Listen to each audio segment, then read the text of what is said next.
शांति। मेरे को अच्छा ही नहीं लगता आपकी ओम शांति। अच्छी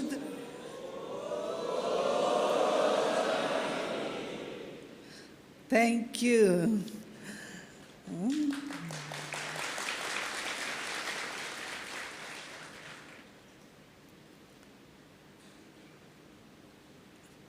आज हम सब बाबा की दी हुई उस गिफ्ट को, जिससे हम सब सामान्य लोगों से न्यारे हैं, उस पर विचार विमर्श करेंगे।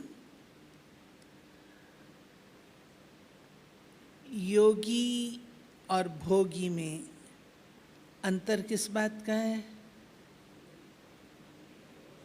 योगी और भोगी में अंतर किस बात का है? पवित्रता। कुमार और अधर कुमार में अंतर किस बात का है? पवित्रता। भक्त और पूज्य में अंतर किस बात का है? हाँ, बोलो बोलो बोलो। प्योरिटी है ना, हर चीज में देखें।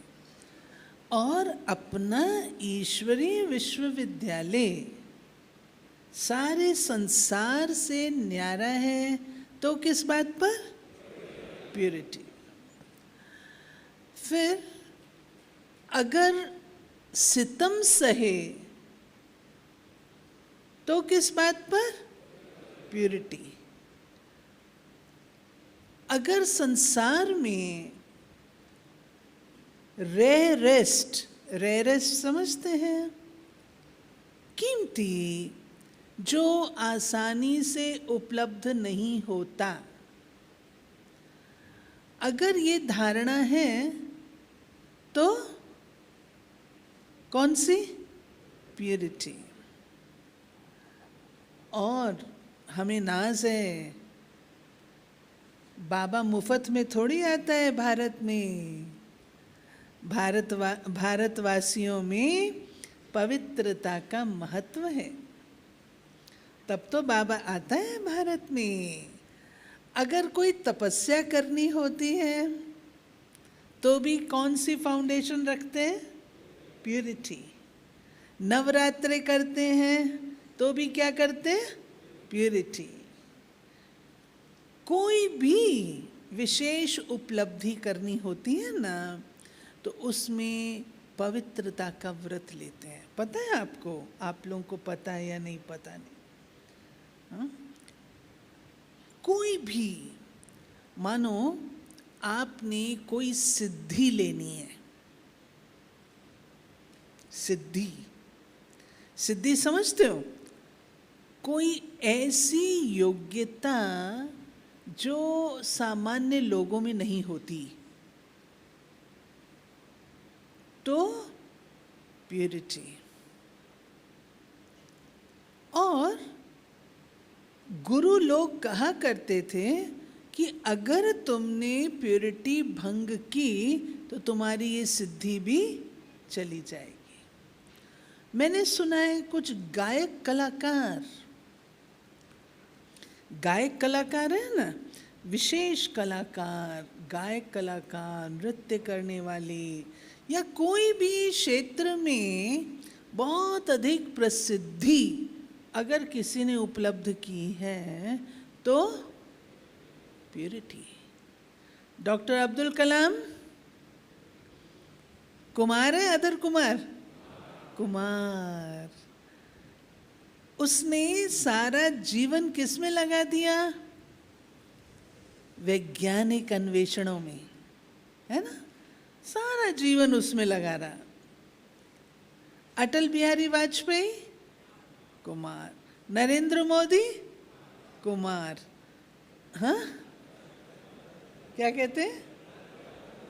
नरेंद्र मोदी अर्ध कुमार नहीं, उसकी शादी हुई थी, लेकिन वो रहा नहीं, साथ में नहीं रहा, चले गया था, मैंने जो सुना।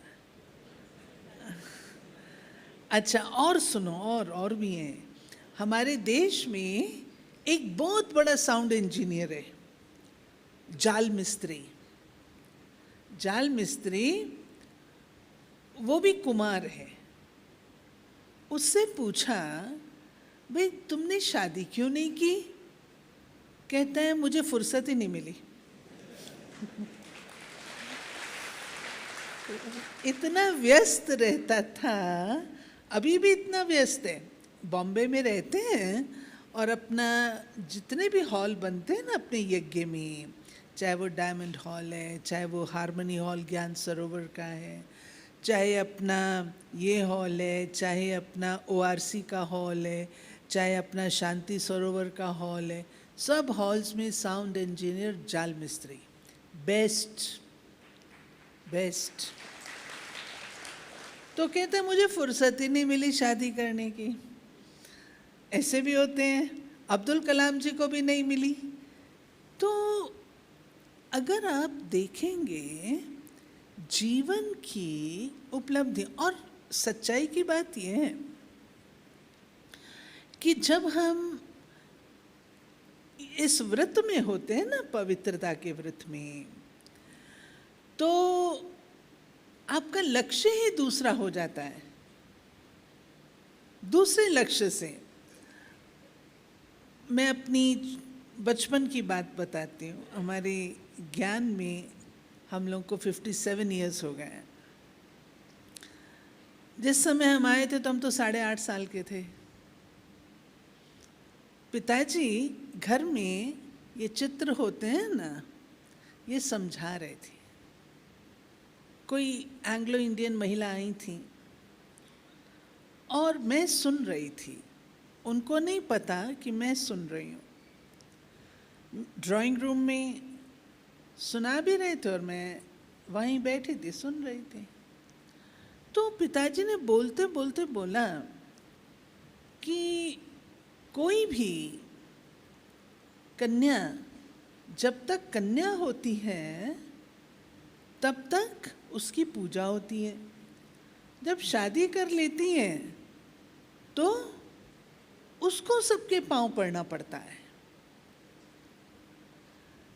तो मैंने मन में सोच लिया, उसी समय वो ब्रेन में कहीं जाके, अब 8.5 वर्ष के बच्चे को क्या पता, लेकिन ब्रेन में कहीं जाके वो सेट हो गया कि मैंने किसी के पांव नहीं पड़ना। और शादी क्या चीज़ है वो थोड़ी पता होता है बच्चे को, लेकिन मैंने किसी के पांव नहीं पड़ना। तो ये वो गुण है, वो धारणा है जिससे हम पूज्य बनते हैं। पवित्रता फाउंडेशन है। आप जब बिल्डिंग तैयार करते हो तो बिल्डिंग की फाउंडेशन कितनी गहरी डालते हो? आपको 21 मंजिल की बिल्डिंग तैयार करनी है। 21 जन्म। आपकी फाउंडेशन कितनी गहरी और कितनी मजबूत होनी चाहिए, है ना? फिर देखो मीठे भाइयों, ये हमारी चॉइस है।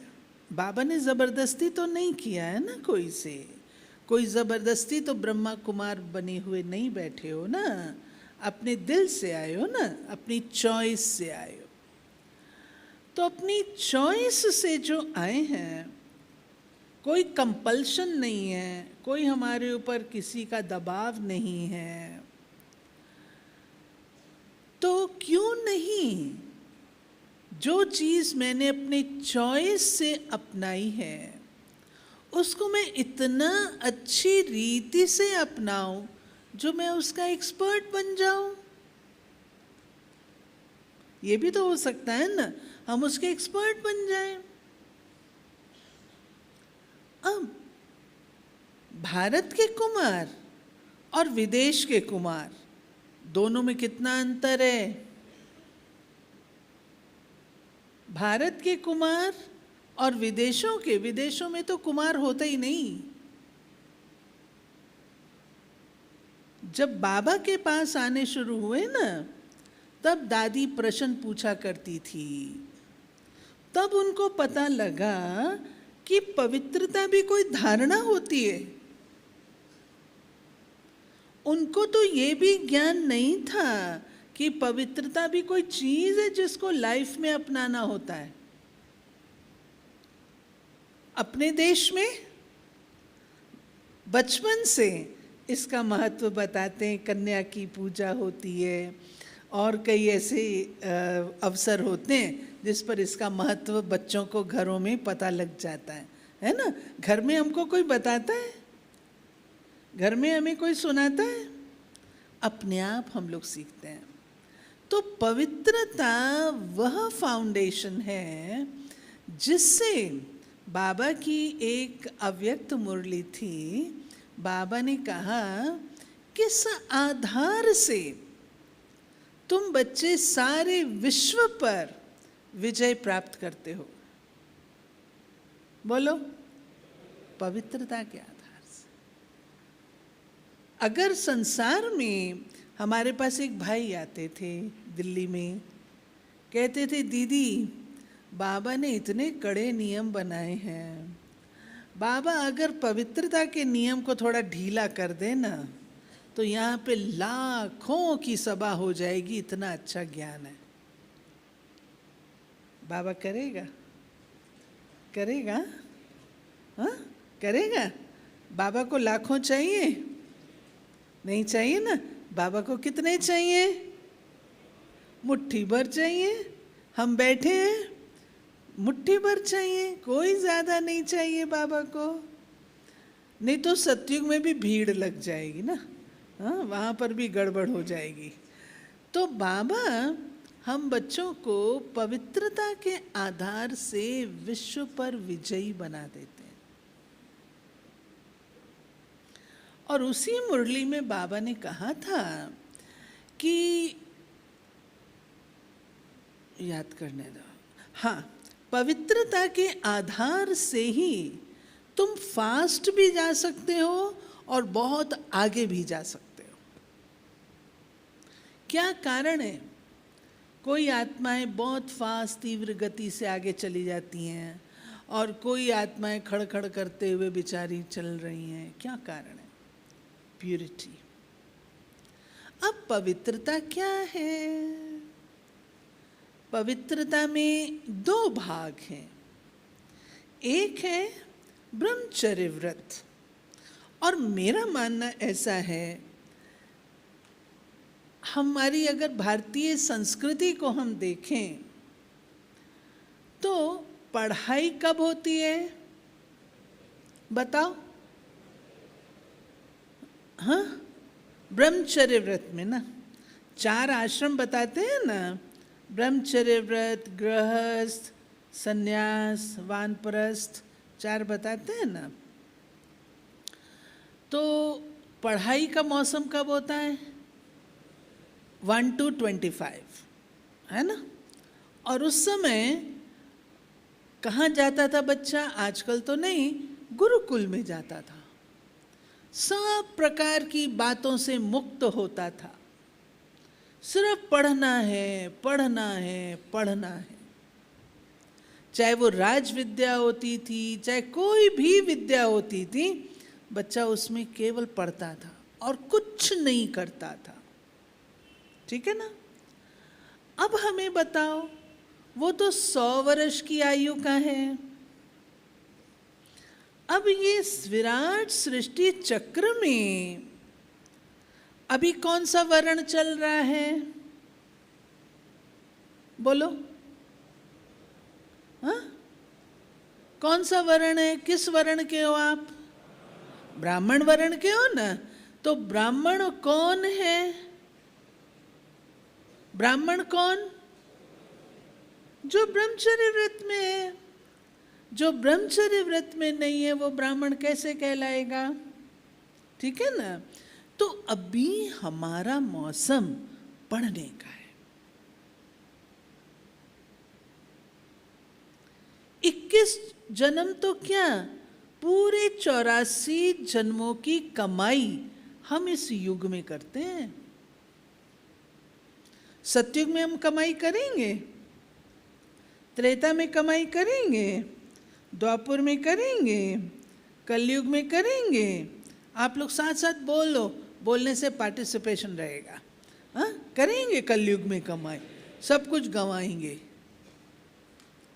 केवल संगम युग पर कमाई करने का युग है। जब संगम युग कमाई करने का युग है तो बताओ कितना अटेंशन और फोकस रखना है। रखना पड़ेगा ना। आपको बीज बोने का टाइम 1 महीना दिया जाए, केवल 1 महीना बीज बोना है। जब किसान बीज बोता है 15 दिन या 1 महीने का टाइम होता है, उसे कुछ सूझता है? कुछ सूझता है उसको? कुछ नहीं सूझता।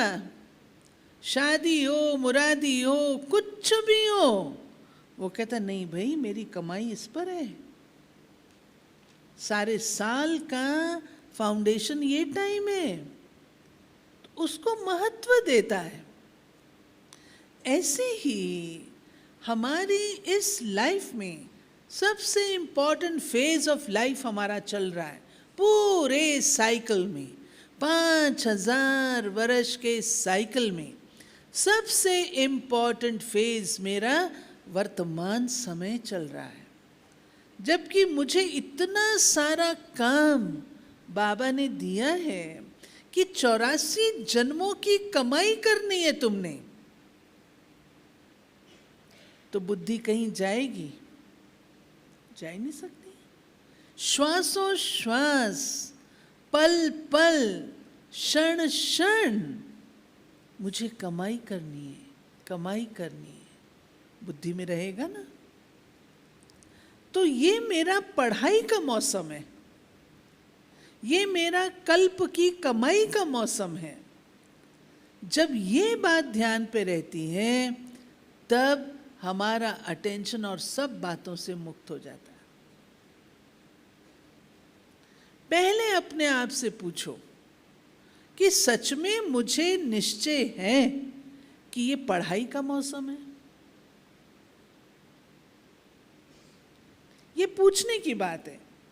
पवित्रता की धारणा मजबूत कैसे होती है? पहले तो आपको निश्चय चाहिए, और इसके ऊपर कितने कर्तव्य, कितने इसके ऊपर मिसाल है, उदाहरण है। तो हमें निश्चय है। अपने आप से पूछना, मैं हाथ नहीं उठवाती हूं, अपने आप से पूछना, मुझे पक्का निश्चय है कि यही वो युग है जिसमें मैंने 84 जन्मों की कमाई करनी है। 84 जन्मों के लिए मैंने अपनी पूरी लाइफ को सेट करना है। अगर निश्चय है तो फिर एक छोटी सी धारणा क्या हम अपना नहीं सकते? छोटी सी धारणा, इसको व्रत के रूप से देखो। पवित्रता व्रत है, और आप जानते इतिहास भरा पड़ा है। पवित्रता के व्रत के कारण मौत भी हार जाती है, पता है ना? मौत भी हार जाती है।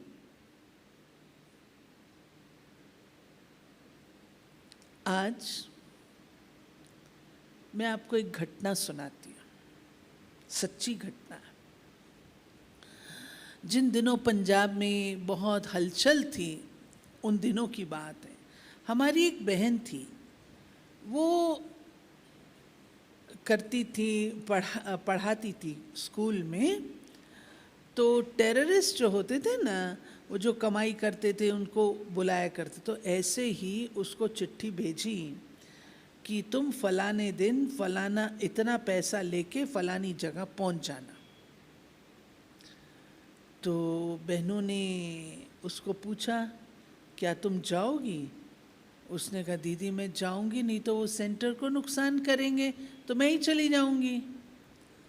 तो वो गई।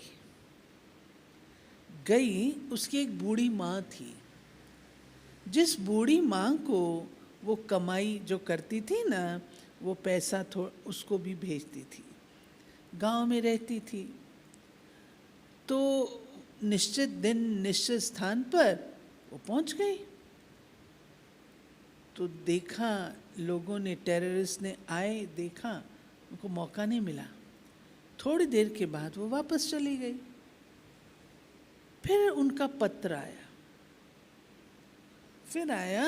आप फलाने दिन आई थी, हमने आपको देखा लेकिन हमें मौका नहीं मिला, अब आप फलाने दिन आओ, इतना पैसा लेके आओ। वो फिर चली गई तो टेररिस्ट आ गए। वो अपने साथ टोली ले गई थोड़ी सी। तो टेररिस्ट आ गए बंदूकें लेके। उसको बोला, पैसा लाई हो? उसने कहा, नहीं मैं तो नहीं लाई, मेरे पास पैसा कहाँ है? कहा, तुम जो नौकरी करती हो? उसने कहा, हाँ मैं नौकरी करती हूँ। मेरी बूढ़ी माँ है, गांव में रहती है, कोई उसे देखने वाला नहीं है, मैं उसको ये पैसा भेजती हूँ। और मैं आश्रम पर रहती हूँ, खाती हूँ पीती हूँ आश्रम का, तो थोड़ा मैं उसको देती हूँ, मेरे पास तो पैसा नहीं है। तो उनका, फिर मरने के लिए तैयार हो जाओ। ठीक है मैं तैयार हूँ। वो सड़क पर ही धरती पर, हाँ कहती हैं, मारने से पहले मेरे को ना अपने भगवान को याद कर लेने दो। उनका कर लो। तो वो धरती पर सड़क पर ही बैठ जाती है। सड़क पर बैठ जाती है और बाबा को याद करती है। जब बाबा को याद करती है तो किसी को उससे गुरु नानक का साक्षात्कार होता है, किसी को देवी का, किसी को ज्योति बिंदु का।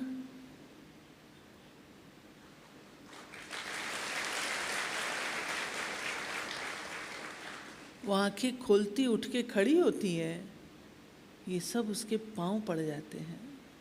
नहीं, आप देवी हो, आप शक्ति हो। किस चीज ने किया? दो चीजों ने, एक पवित्रता और दूसरी क्लियर बुद्धि, बाबा की याद। तो जब वो चलने लगे ना, तो कहती, अच्छा टोली खा लो, मैं प्रसाद लेके आई हूँ।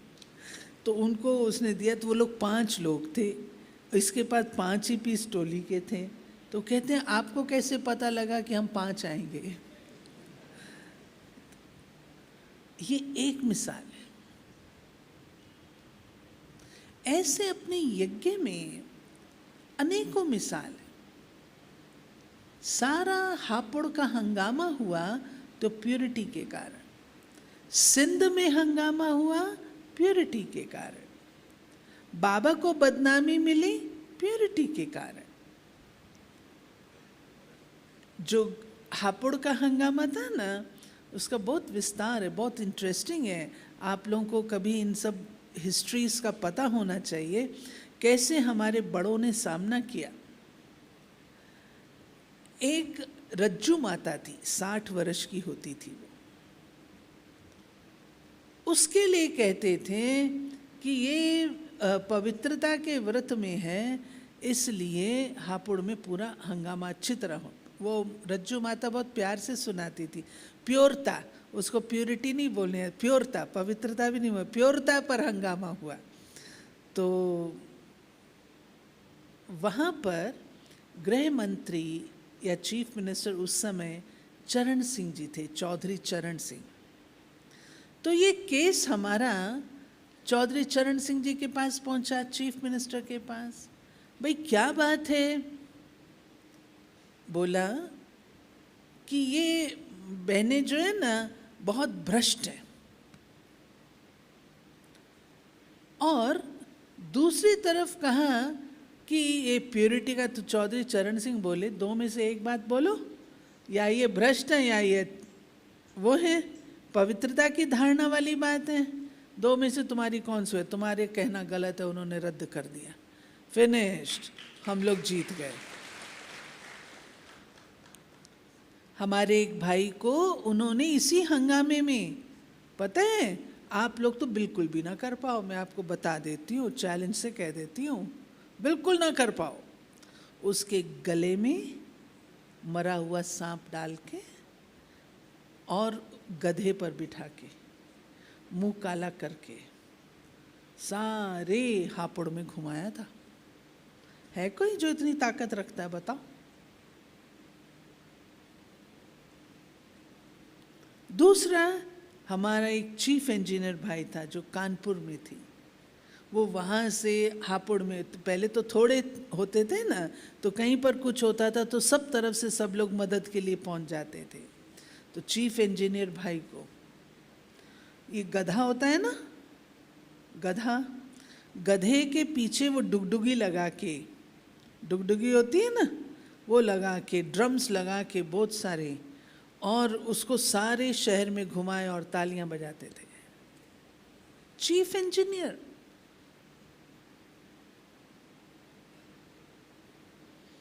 ऐसा सामना किया है, किस लिए? प्योरिटी के, प्योरिटी। सिर्फ इसी बात के कारण तो हंगामा होता है ना, और तो कोई भी बात नहीं, और तो सारी बातें हमारी ज्ञान की कितनी अच्छी हैं, सिर्फ इस बात के कारण। क्यों? क्योंकि दुनिया खुद जैसी है, वो चाहते कि हम भी उन जैसे बन जाएं। हम उनसे न्यारे बनते हैं तो कहते तुम कहाँ जा रहे हो, आ जाओ इधर विषय वैतरणी नदी में।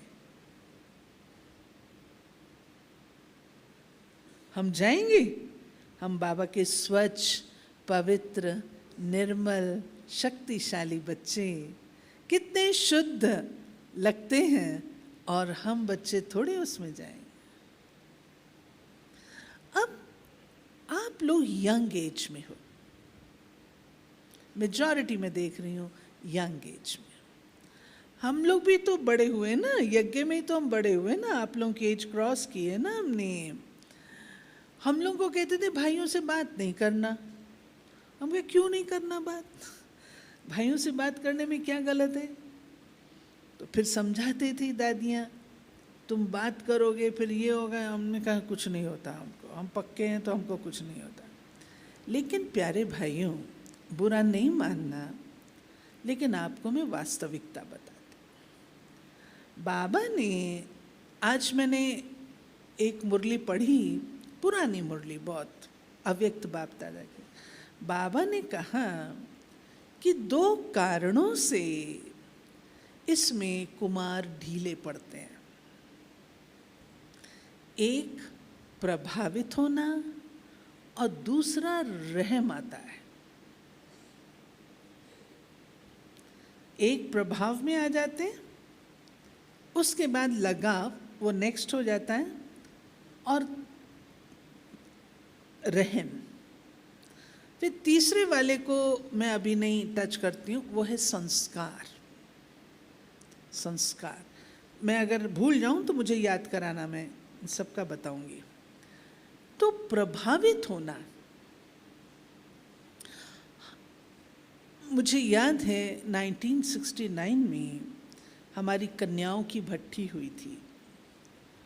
कौन सी कन्याएं थी? जो कॉलेज की कन्याएं थी। हम लोग कॉलेज पढ़ते थे, हमारे ग्रुप में ये शीलू बहन, मुन्नी बहन, आरती बहन, ये सब हम एक ग्रुप के हैं, चंद्रिका बहन, हम सब एक ही ग्रुप के हैं। हम लोग कॉलेज पढ़ते थे।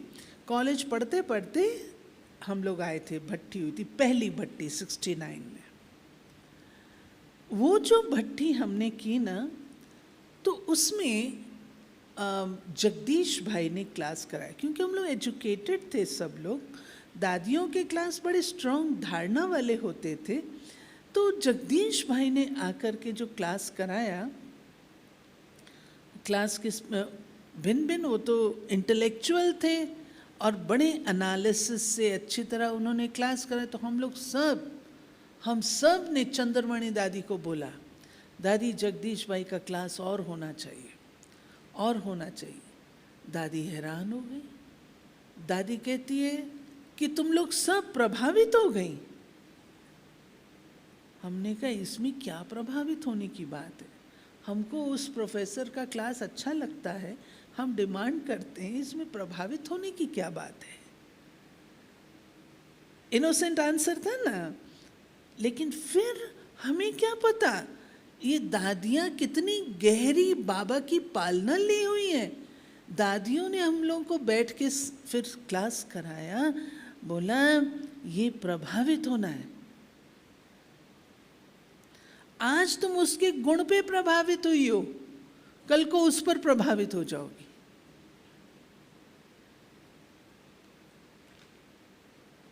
फिर यहाँ थोड़ी छूटे हम। फिर क्लास हुआ और जब मैं छुट्टी ले रही थी तो मेरे को दादी जानकी ने कहा क्लास में जाके ये पॉइंट सुनाओ, न प्रभावित होना है और न प्रभावित करना है। आप समझे ना, इम्प्रेस होना है किससे, इन्फ्लुएंस। इम्प्रेस अलग चीज है, इन्फ्लुएंस न इन्फ्लुएंस में आना है, न किसी को इन्फ्लुएंस करना है। आप समझ रहे हो ना मेरी बातें? नहीं समझ रहे तो हाथ खड़े करो। समझ रहे ना मेजॉरिटी से। जो ना समझे,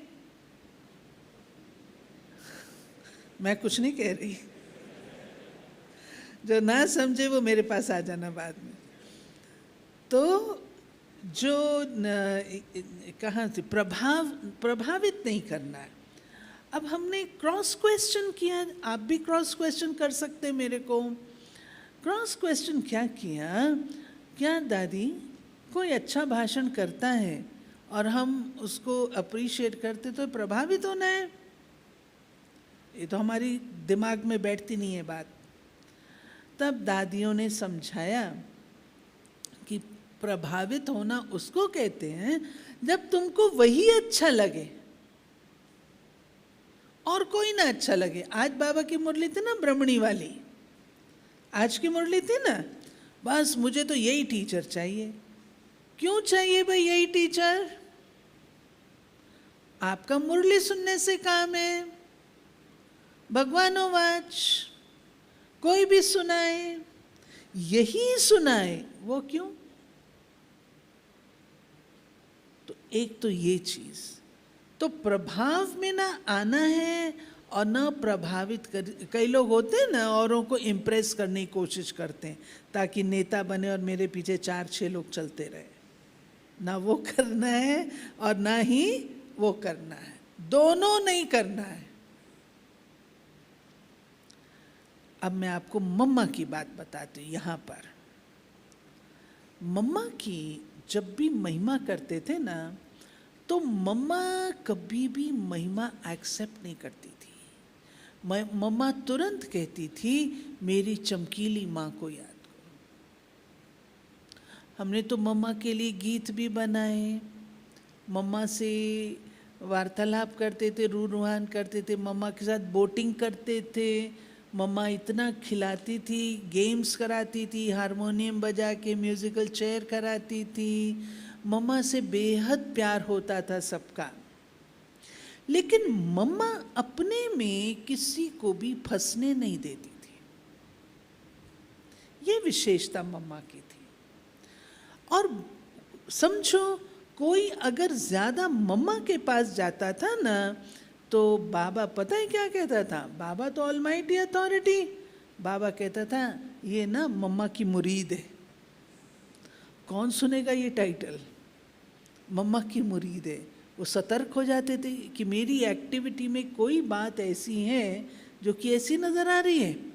तो प्रभाव में भी नहीं, किसी के ऊपर इतना न्योछावर भी नहीं, और न ही मैंने किसी को अपने ऊपर प्रभावित करना है। ये पॉइंट हमें समझ में आई। जब कभी कोई चीज आपको प्राप्त होती है, तुरंत ट्रांसफर कर दो बाबा को, तुरंत ट्रांसफर कर दो। बाबा के कारण हम ज्ञान किसका सुन रहे हैं, सुना रहे हैं? अपना ज्ञान है, बाबा का है, बाबा ने दिया है ना। आज बाबा के ज्ञान को मैं सुनाती हूँ और उसकी सारी प्रशंसा मैं स्वीकार करूँ, ये तो अमानत में खयानत हो गई। माल उसका, माल तो उसका है ना। तो इस बात का परहेज रखना होता है। पवित्रता में एक प्रभाव, ना खुद प्रभावित हो ना किसी को प्रभावित करने की कोशिश करो। दूसरा, प्यारे भाइयों, आप सब कुमार बैठे हो। अब एज हमारी तो ज़्यादा हो गई, हम तो समझते हैं, लेकिन हम आपके दिलों को जानते हैं। कुमार कहाँ पर मार खाता है पता है? रहम आता है उसको, किसी न किसी पे रहम आ जाता है ना, कन्या पे। आप चेक कर ले। इसलिए बाबा सदा कहते हैं रहम नहीं करो। उस दिन की मुरली थी रहम दिल पर। अब रहम दिली एक गुण है। अब मानो मैं आपसे बात करती हूँ, आप सेंटर पर जाते हो, सेंटर पर जाते हो, आप देखते हो वहाँ बड़ी दीदी भी है, छोटी दीदी भी है, बिल्कुल छोटी दीदी भी है, मंझली दीदी भी है। बड़ी दीदी बहुत अच्छी है, मंझली दीदी जो है ना बड़ी कड़क है, और जो छोटी दीदी है वो बेचारी सहन करती रहती है।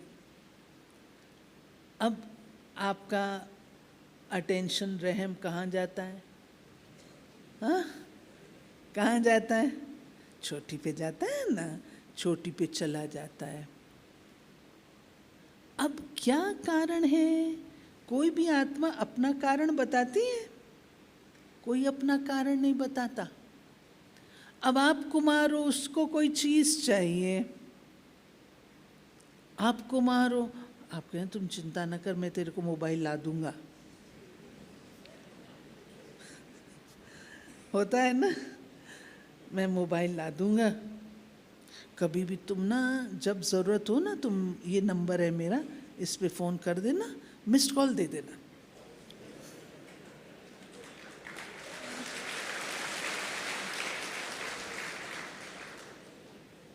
बस अब क्या होता है, आपने तो किया रहम।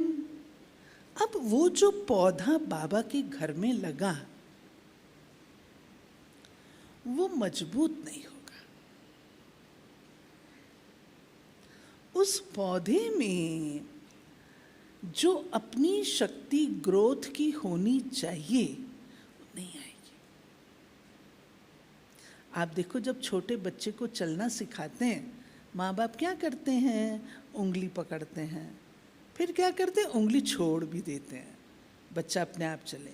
कभी बच्चा गिरता भी है, फिर उसको खड़ा कर देते हैं, फिर कर देते हैं। तो हम लोग क्या कर लेते हैं? हम लोग वास्तव में, शायद मैंने कल बताया था या कहीं और बताया था, हमारा काम पढ़ाई से है। बीच में पढ़ते पढ़ते जब हम प्रशासन में इंटरफियर कर लेते हैं ना, घर में घुस जाते हैं, वहाँ से समस्या शुरू हो जाती है।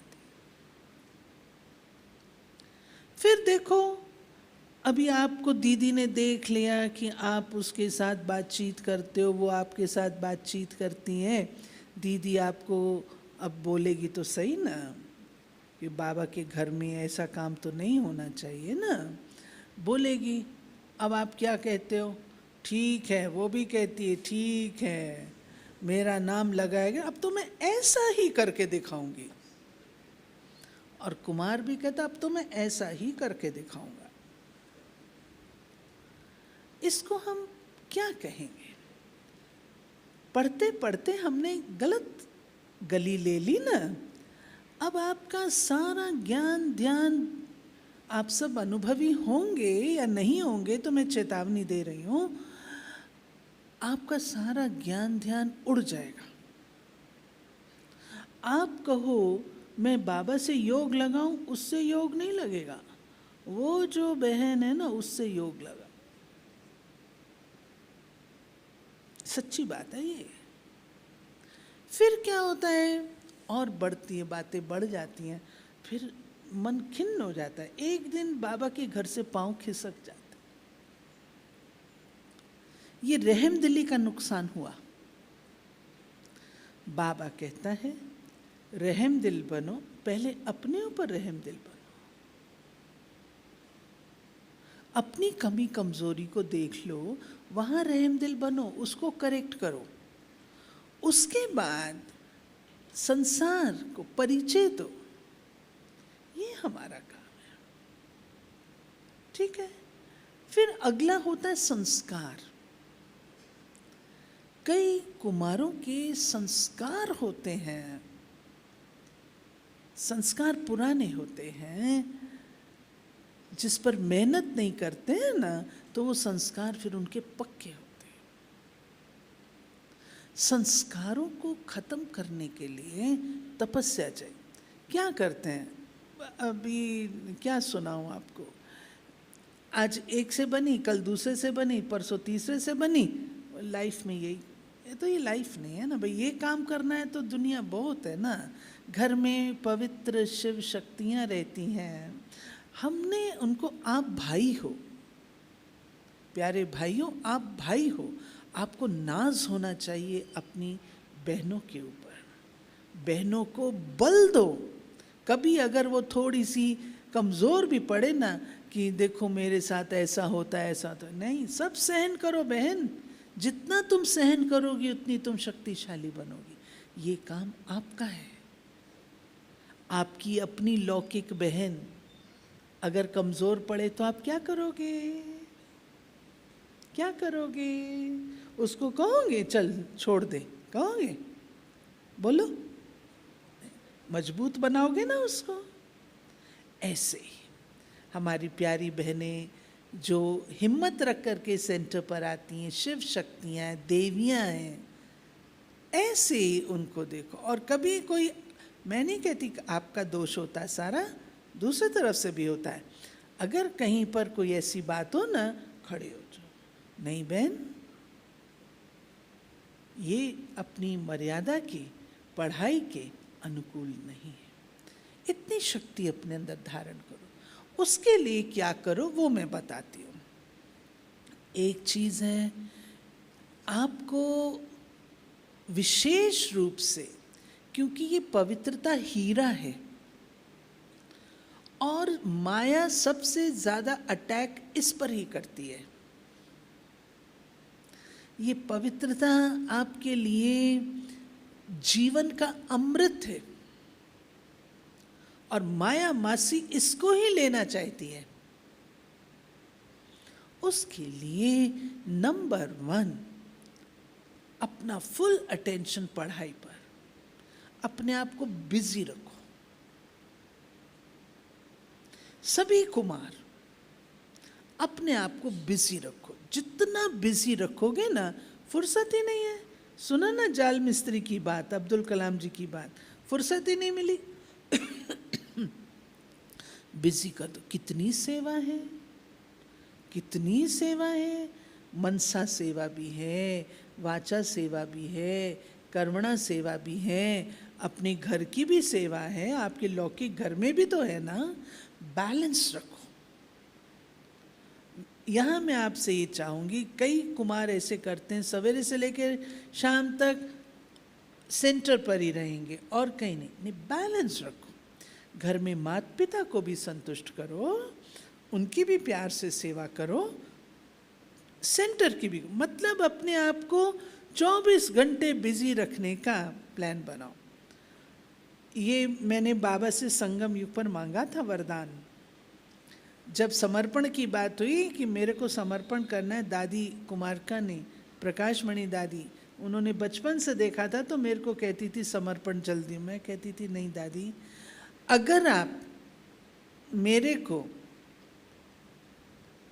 इतना बिजी रख सकते हो कि मुझे लगे दिन में 24 घंटे की जगह 26 घंटे होने चाहिए, तब मैं समर्पण करूंगी। बाकी साधारण काम, 2 जनों को मुरली सुना दिया, घर साफ कर दिया, खाना बना दिया, कहा ये तो मैं नौकरी करते भी कर सकती हूँ, मैंने जॉब किया है। मैंने कहा ये तो मैं नौकरी करते भी कर सकती हूँ, कोई बड़ी बात नहीं है, लेकिन आप मुझे इतनी सेवा दीजिए। तब दादी ने मुझे विधि बताई।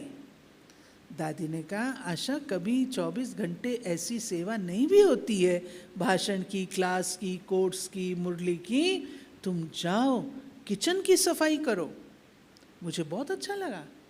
बाबा के घर की जितनी हम सेवा करते हैं ना, वो बाबा का घर हमें अपना महसूस होता है। अपनापन आता है जब हम कर्मणा सेवा करते हैं। तो कोई ना कोई सेवा आप ले सकते हो।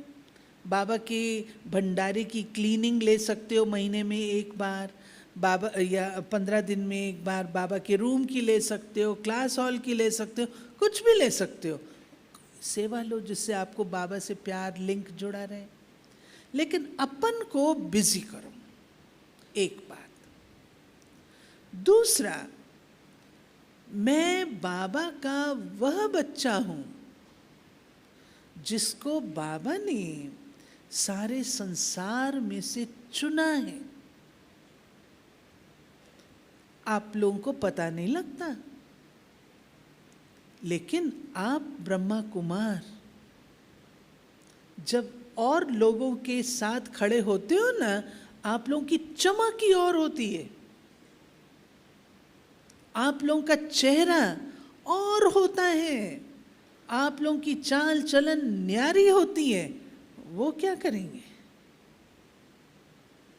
आप लोग महसूस करते हो? ये करते हो? हाँ, मैं तो बहुत महसूस करती हूँ। अपने कुमार जो हैं हमारे बाबा के लाडले कुमार, जब सामान्य दुनिया की लाइन में खड़े हो जाएं तो न्यारे नजर आते हैं। उस चीज को आप सुरक्षित रखो। ये बाबा की गिफ्ट है आपको, इसको आप संजो के रखो। अब संजो के रखने के लिए भगवान ने आपको जन्म दिया, बाहर नहीं जन्म दिया, किसको? आपको दिया। तो जरूर बाबा बुद्धिवानों की बुद्धि है, उसने कुछ सोच समझ के ही तो आपको चुना होगा। फालतू तो नहीं चुना ना उसने, कुछ सोच समझ के चुना आपको। बुद्धिमानों की बुद्धि गलत हो सकता है। ये अपन में फेथ रखो, आत्मविश्वास रखो, सेल्फ कॉन्फिडेंस रखो। मुझे भगवान ने चुना है, मुझे कौन हिला सकता है? मैं वो अंगद हूं, मैं वो हनुमान हूं, मुझे कौन हिला सकता है? ये आत्मविश्वास। भगवान का चुना हुआ कुमार हूं, भगवान का चुना हुआ रतन हूं, और कुमार हूं। आपको नशा हो, बाबा कहता कुमारियां जो हैं 100 ब्राह्मणों से उत्तम, कुमार 700 कुमारियों से ऊपर।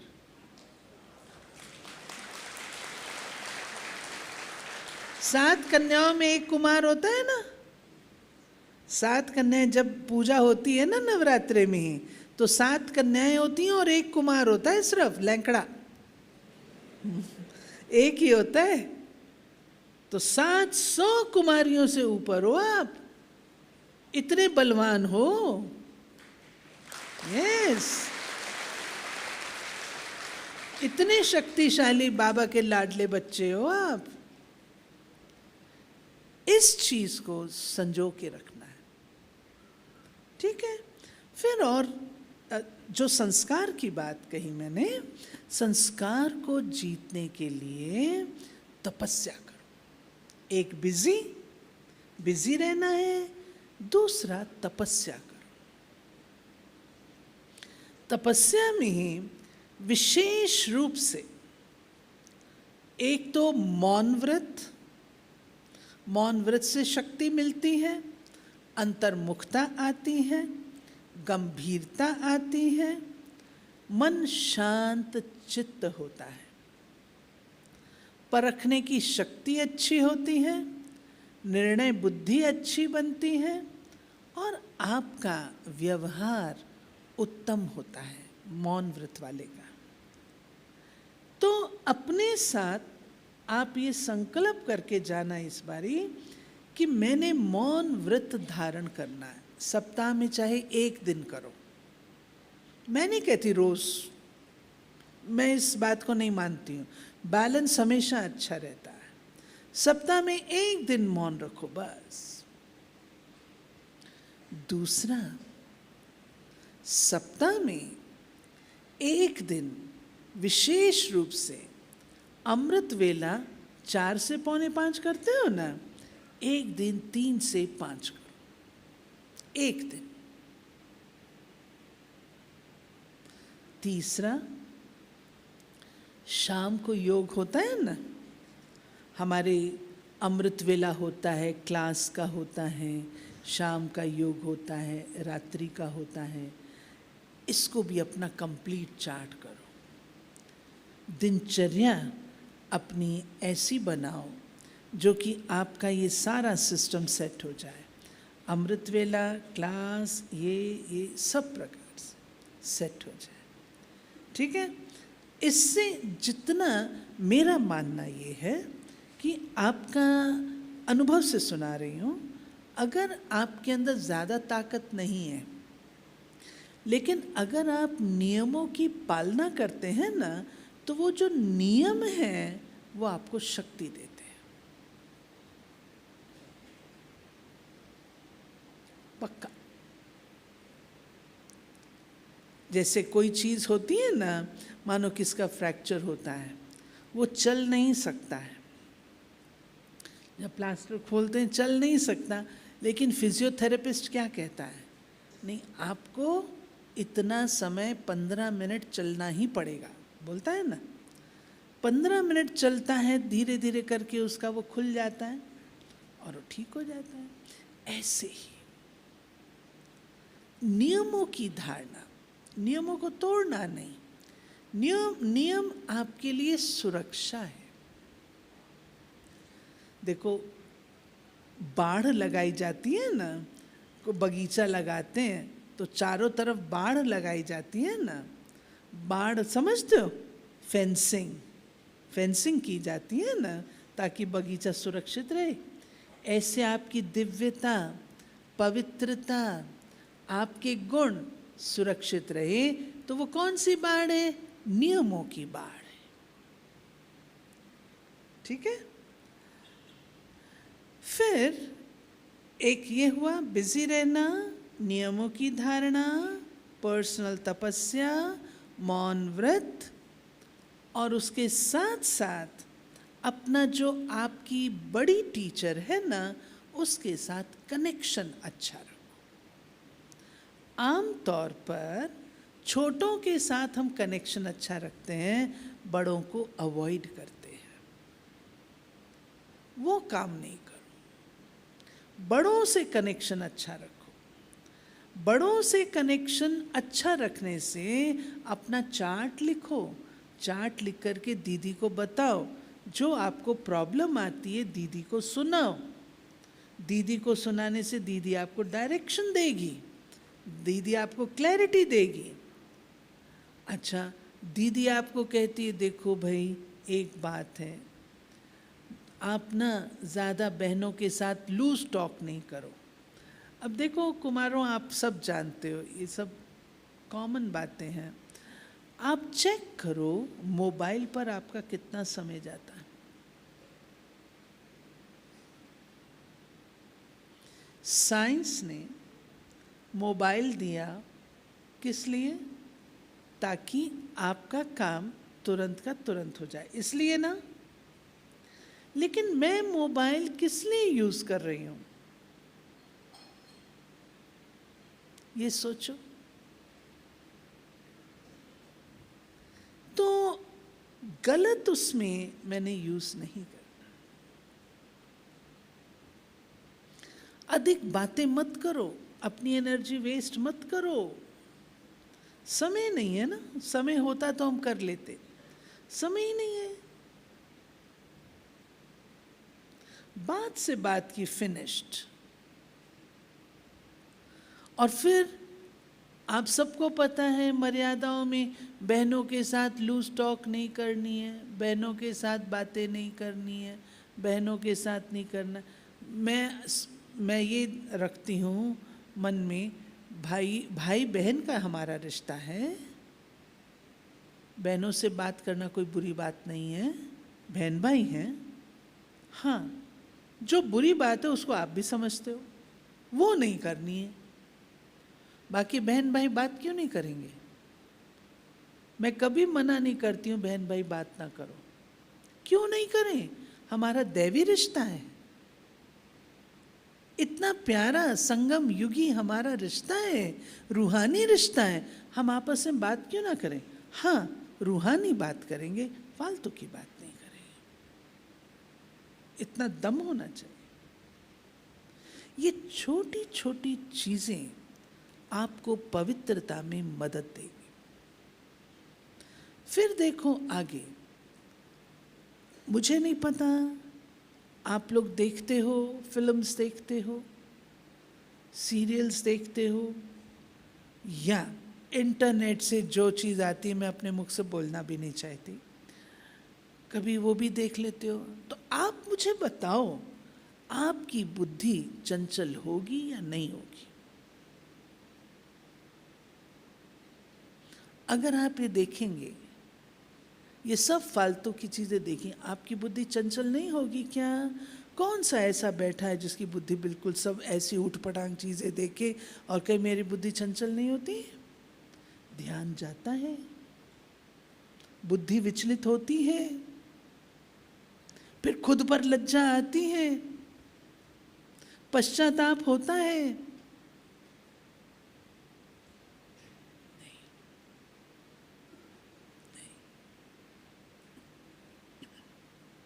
हमने ये नहीं देखना। एक ही चीज, जिस गली में मैंने जाना नहीं उसका पता क्या पूछना? हमने नहीं जाना ना उस दुनिया में, जाना है, कोई की मर्जी है उस दुनिया में जाने की। आग से धधकती हुई दुनिया, विषय वैतरणी नदी वाली दुनिया, कांटों का जंगल, जहां बदबू ही बदबू है, जाना है कोई ने? कोई ने नहीं जाना। जब कोई ने जाना नहीं है तो वो सब बातें जो उस दुनिया के लिए हमें प्रोत्साहित करती हैं, हमने वो नहीं करना।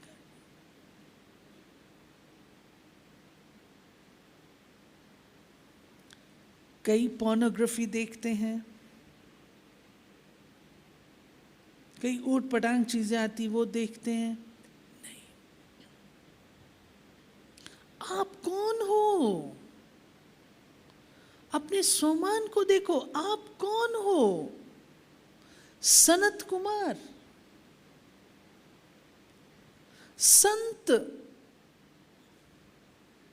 दुनिया में ऐसा बच्चा कोई नहीं है आपके जैसा। संग के रंग में, संग के रंग।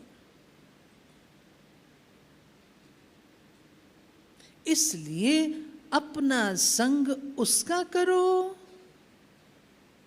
जो आपको ऊंचाइयों पे ले जाए, अच्छे रास्ते पे ले जाए। उसका संग मत करो जो आपको गलत रास्ते पे ले जाए।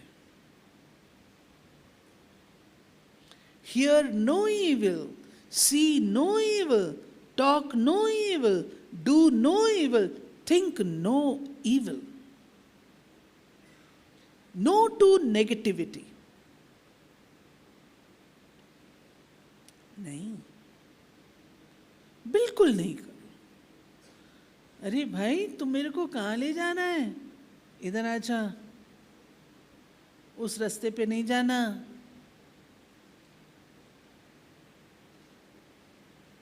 ठीक है। फिर कभी भी अपने टीचर्स का ऑपोजिशन कुमारों नहीं करना। आप बताओ, बाबा की भुजाएं हो बाबा की भुजाएं हो सभी? हाथ खड़े करो जो समझते हम बाबा की भुजाएं हैं। वाह, शाबाश, जोर से ताली तो बजाओ।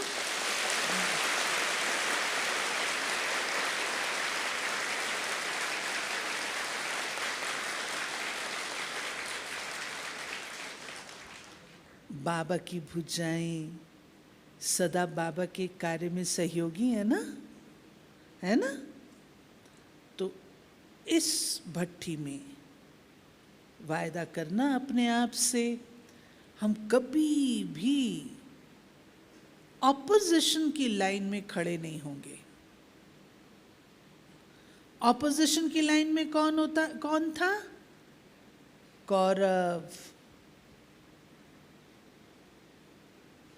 पांडव थोड़े थे, सच्चे थे, एक तरफ थे,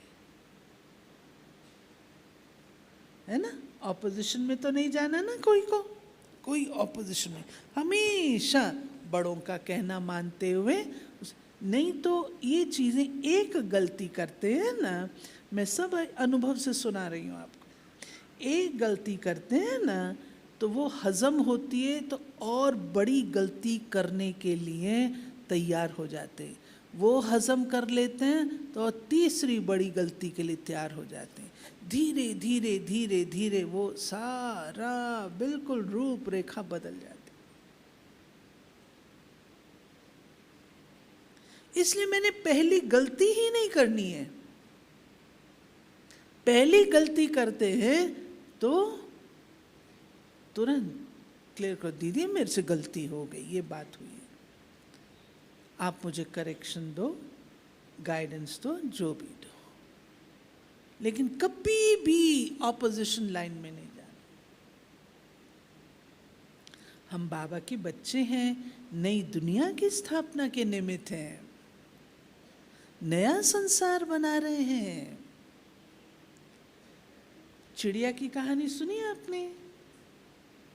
मैं ज़्यादातर सुनाती हूँ अपने भाषण में। कहते एक बार जंगल में आग लगी तो एक चिड़िया थी, वो जाती थी, चोंच भर पानी भरती थी और जाके जहाँ आग लगी थी वहाँ पर छिड़क देती थी। तो एक कौवा देख रहा था उसको। कौवा बोला, मूर्ख चिड़िया, तेरे चोंच भर पानी से क्या जंगल की आग बुझ जाएगी? चिड़िया बोली, मैं नहीं जानती आग बुझेगी या नहीं, मैं इतना जानती हूँ जब इस जंगल की आग का इतिहास लिखा जाएगा तब मेरा नाम आग लगाने वालों में नहीं, चुप करके देखने वालों में नहीं, लेकिन मेरा नाम आग बुझाने वालों में होगा।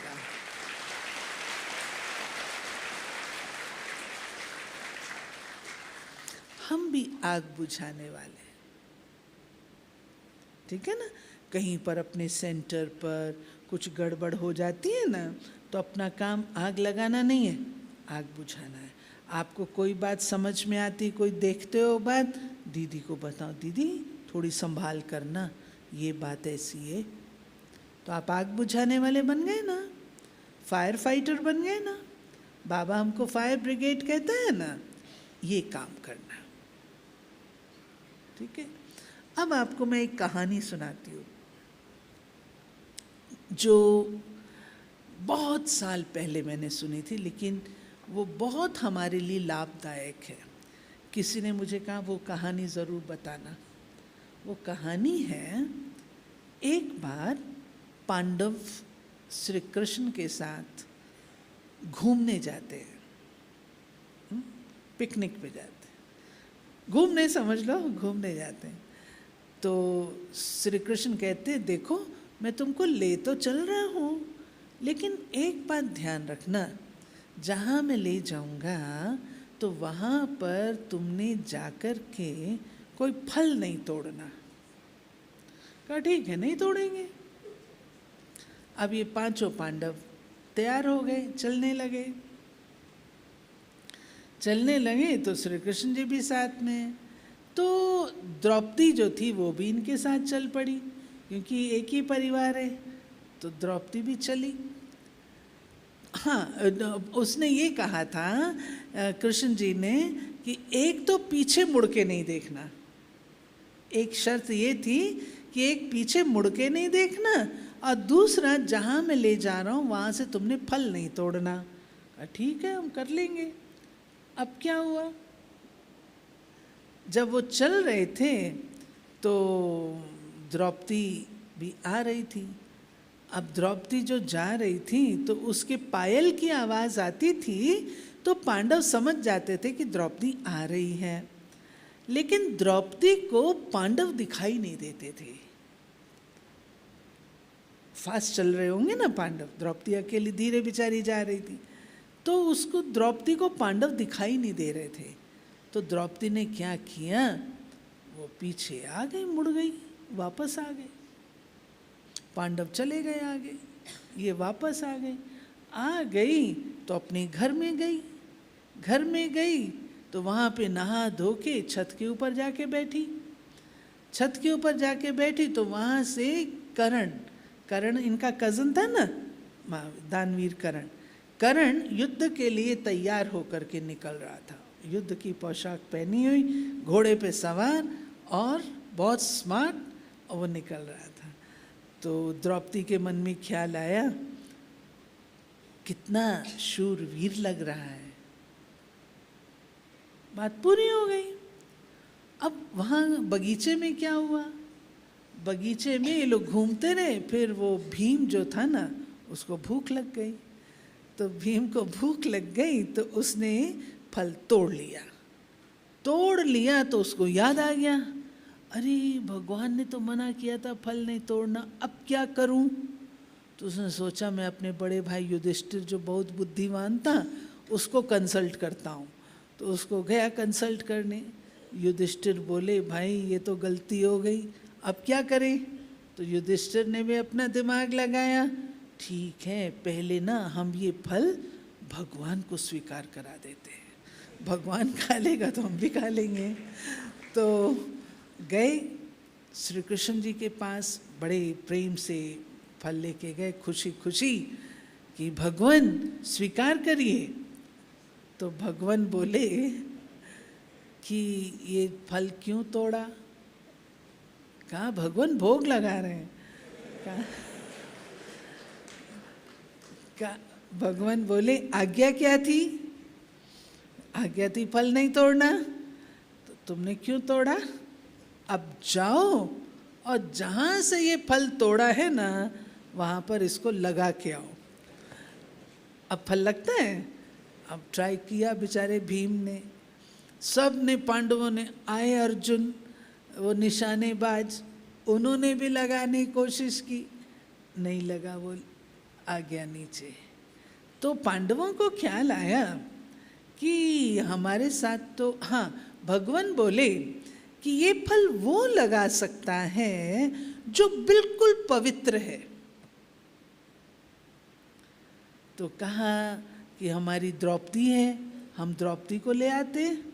तो द्रौपदी को ले आए तो द्रौपदी तो सती सावित्री, उसने भी यूं किया और फल नीचे आ गया। द्रौपदी रोए धोए, हे भगवान मेरी इतनी इंसल्ट, मेरी अपने पांडवों के आगे मेरी इतनी बेइज्जती, हे धरती मां तुम फट जाओ और मैं उसमें समा जाऊं। भगवान बोले द्रौपदी रोने का कोई फायदा नहीं है, ये बताओ आज्ञा क्या थी। आज्ञा थी कि पीछे मुड़ के नहीं देखना, तुम पीछे मुड़ी, फिर क्या हुआ, फिर क्या हुआ, फिर क्या हुआ, फिर क्या हुआ, करते करते श्री कृष्ण उसको उस पॉइंट पे ले आया जहाँ उसके मन में ये ख्याल आया था कि ये कितना शूरवीर लग रहा है। ठीक है, प्रभाव में आई ना, गई, फिनिश्ड। तो ये कहानी किसकी है? कोई द्रौपदी हुई थी? कोई ऐसा कृष्ण हुआ था? कोई ऐसे पांडव हुए थे? हुए थे? कौन थे वो? कौन थे वो? हम सब बैठे हैं ना, ये हमारी कहानी है, हमारी कहानी। इस कहानी से हमें देखो क्या क्या मिलता है। एक, श्रीमत का पालन करना है। जो श्रीमत मिलती है ना, उसमें कल्याण होता है, कल्याण होता है। जो कहेंगे सो कर लेंगे। अब कई बार, हाँ, मैं एक मम्मा की बात भी सुनाना चाहती हूँ, मुझे याद कराना अगर मैं भूल जाऊँ तो एक श्रीमत का पालन, दूसरा जो कोई पर भी प्रभावित नहीं हो। हम कभी कभी किसी के गुणों पे प्रभावित हो जाते हैं, इन्फ्लुएंस में आ जाते हैं। बस जैसे मैंने सुना है ना, हमें तो जगदीश जी का ही क्लास चाहिए। ये सच्ची घटना बताइए, हम लोग ने कहा था, हम सब उसमें सम्मिलित थे, हम सब एजुकेटेड कन्याएं थी। हमने बोला हमें केवल जगदीश जी का क्लास चाहिए, क्योंकि दादियाँ तो धारणाओं की बातें बताती हैं ना, तो वो थोड़ी स्ट्रांग लगती थी, लेकिन जगदीश जी एजुकेशनल बात बताए तो अच्छी लगती थी। तो हमने कहा, तो दादियों ने भाषण कर दिया और इतना हमको सिखाया, कभी किसी से इन्फ्लुएंस में नहीं आओ। आपको बात अच्छी लगती है ना, किसी की भी बात अच्छी लगती है ना, तो इसको किसने सुनाया? बाबा ने, है ना? वो याद रखो, बाबा नहीं भूलना चाहिए। बाबा साथ रहेगा ना तो हमारा बाल भी बांका नहीं होगा। और एक बात और बता दूं, हम ही वो बच्चे हैं जो बाबा को प्रत्यक्ष करेंगे। बाबा भाषणों से प्रत्यक्ष नहीं होने वाला, बाबा कोई और सेवाओं से प्रत्यक्ष होने वाला नहीं है। बाबा को प्रत्यक्ष करने के लिए हम सबके पास साधन है। कौन सा साधन है? हमारा चेहरा, हमारा चेहरा साधन है। इस चेहरे के द्वारा किसी को साक्षात्कार होगा ज्योति बिंदु का, किसको साक्षात्कार होगा श्री कृष्ण का, किसको साक्षात्कार होगा देवी माता का, किसको किसका, किसको किसका, किसके द्वारा? हमारे चेहरे के द्वारा। अब मैं आपको एक माता की बात बताती हूँ, यंग माता, बड़ी सॉफ्ट नेचर की। उसे बोलना नहीं आता, भाषण करना नहीं आता, लेकिन उसने क्या कहा?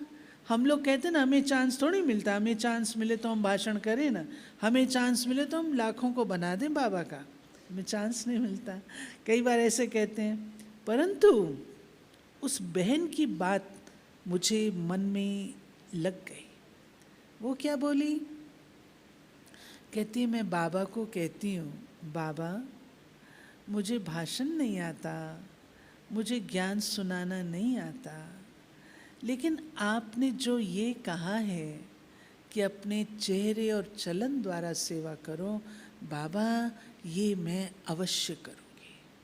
और वो कर रही है। उसके चेहरे से लोग जो हैं प्रभावित होते हैं, उसके बोल से प्रभावित होते हैं, कर रही है। अगर वो कर सकती है, आप इतने शुद्ध पवित्र भोले ब्रह्मा कुमार नहीं कर सकते क्या? कर सकते, हम भी कर सकते ना। अपने चेहरे और चलन पर खुशनुमा चेहरा, रूहानियत से भरा चेहरा, ठीक है। और कभी भी बाबा ने कहा, अगर दिखाई देवे ना, किसी की चमड़ी दिखाई दे ना, समझो ये सांप है, देह सांप है। मणि को देखो, आत्मा को देखो। इसलिए आत्मिक स्थिति का अभ्यास खूब करो, लेकिन ऐसे नशे में नहीं चढ़ जाना। जैसे कई बार बैठते ना तो बस वही चढ़े रहते हैं ऊपर ना, बैलेंस से चलो हमेशा।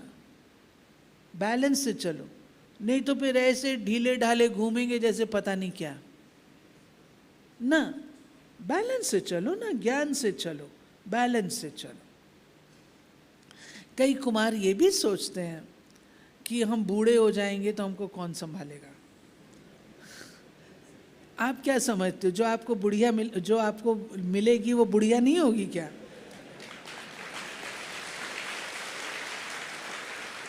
अगर आप बूढ़े हो जाओगे तो वो भी तो बुढ़िया होगी, फिर कौन समय पे संभालते रहना एक दूसरे को। इसलिए वो बातें, वो चक्कर नहीं सोचना कि ऐसे उसका इलाज निकल सकता है, हर बात का इलाज निकल सकता है वार्तालाप से, बातचीत करके। अब मैं लास्ट बात मम्मा की बता के समाप्त करती हूँ। मम्मा जैसे कई भाई लोग जो बहुत एजुकेटेड होती हैं, जो बहुत अच्छी इंग्लिश बोलती हैं, बहुत अच्छी ऐसी होती हैं ना, तो उनसे ज़्यादा प्रभावित होते हैं हमारे कुमार भाई लोग, ज़्यादा प्रभावित होते हैं। हम लोग जब ट्रेनिंग कर रहे थे हम लोग तो बैंगलोर से आए थे, बैंगलोर में तो इंग्लिश बोलते हैं। तो कूंज दादी हमारी टीचर थी, हमको कहती है कि सभी कन्याओं को, खास मेरे को नहीं, सबको बोलती है, 69 की बात है, उस समय ज़माना और था, आज ज़माना और है। 69 में हमको कहती है तुमने इंग्लिश नहीं बोलनी।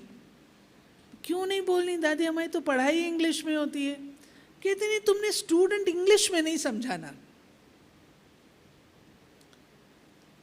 तो कहा क्यों भाई, क्यों नहीं समझाना इंग्लिश में? को वो तुमसे प्रभावित हो जाएगा। कहा दादी लेकिन उसको हिंदी समझ में नहीं आए तो क्या करें? उसको कहना तू अपनी माँ से अंग्रेजी बोलता है, हिंदी बोलता है ना, तो हिंदी तुम समझ नहीं सकता। ऐसे हमको दादियाँ पक्का कराती थी। खैर हम लोग की तो बैंगलोर की बात, मद्रास की, उसकी बात तो अलग थी, लेकिन नॉर्थ इंडिया में तो हिंदी बोलते हैं ना, तो वहाँ पर भी कई लोग अंग्रेज़ी के प्रभाव में आ जाते हैं। अंग्रेज़ी ये बोलती है तो ये ज़रूर अच्छी पढ़ी लिखी है, मैंने उसी से कोर्स करना है, वही मुझे समझा सकती है अच्छा, वो मेरी बात को अच्छा समझ सकती है। तो दादियाँ हमको पक्का कराती थी, ना ऐसा नहीं, फंसना नहीं तुम, शिकारी आएगा जाल फैलाएगा, लेकिन तुमने क्या बोलो, फंसना नहीं। आपको भी कह रही हूँ, ऐसे ऐसे शिकारी आएगा, माया शिकारी आएगा, जाल फैलाएगा, फंसना नहीं, ठीक है। तो मम्मा से एक दिन, ये चाचा जी हैं ना, ब्रजोन भाई के फादर आनंद चाचा एक दिन मम्मा को बोले, मम्मा करोल बाग में आई हुई थी, बोले मम्मा वो किसी ऑफिसर को मुरली, हाँ उनको ही किसी बहन ने मुरली सुनाई। तो चाचा जी तो एजुकेटेड थे, तो मुरली सुनाई तो वो आनंद नहीं आया होगा, तो मम्मा के पास गए, मम्मा को बोले मम्मा बहनों को ना थोड़ा एजुकेटेड होना चाहिए, थोड़ा उनको संस्कृत का इसका थोड़ा ज्ञान होना चाहिए। मम्मा मुस्कुराई। मम्मा ने कहा चाचा जी ये बताओ, जो इस बहन ने त्याग किया है वो आप कर सकते हो? बोले ना मम्मा मैं तो नहीं कर सकता। मम्मा ने कहा बस तुम उसका और कुछ नहीं देखो, वो त्याग देखो। इसलिए हम हैं त्यागी, तपस्वी, वैरागी। कुमारों यहाँ रहना है, इस दुनिया में रहना है, इस दुनिया में रहना है। जिसको रहना है वो हाथ खड़े करो, जिसको इस दुनिया में रहना है, नोट करो। हाँ? रहना है, नहीं रहना ना, बस अब हम जा रहे हैं। चंद्रमणि दादी कहा करती थी वो जहाज जा रहा है। अभी आप भी क्या कहोगे? हम जा रहे हैं। पुरानी दुनिया हमारे काम की नहीं है। इस दुनिया में हम रहने योग्य नहीं। सच में हमारे काम की है। देखो तो हम कितने शुद्ध बच्चे बाबा के, और दुनिया तो देखो कैसी है। हम जा रहे हैं, पक्का वैराग, जा रहे हैं, पीछे वाले जा रहे हैं, सब चल रहे हैं। जिनके हाथ नीचे हैं वो कैमरा खींच रहा है। हाँ? अच्छा, क्लियर हुआ, सब्जेक्ट क्लियर हुआ। अपनी दृष्टि, वृत्ति, स्मृति, इन सब को परिवर्तन करने का साधन पढ़ाई है, बिजी रहना, आत्मिक स्थिति का अभ्यास, आत्मिक स्थिति का। और आत्मिक, मैं आत्मा हूँ, आत्मा मत देखो, एक दूसरे को आत्मा हूँ ऐसा नहीं देखो। ये ज्योति बिंदु है, ज्योति बिंदु, उसको घूरते रहो, वो नहीं। लेकिन ये शुद्ध है, पवित्र है, निर्मल है, गुणवान है, मेरा प्यारा भाई है, ऐसे करके देखो, रूहानियत में देखो। ओके, ओम शांति।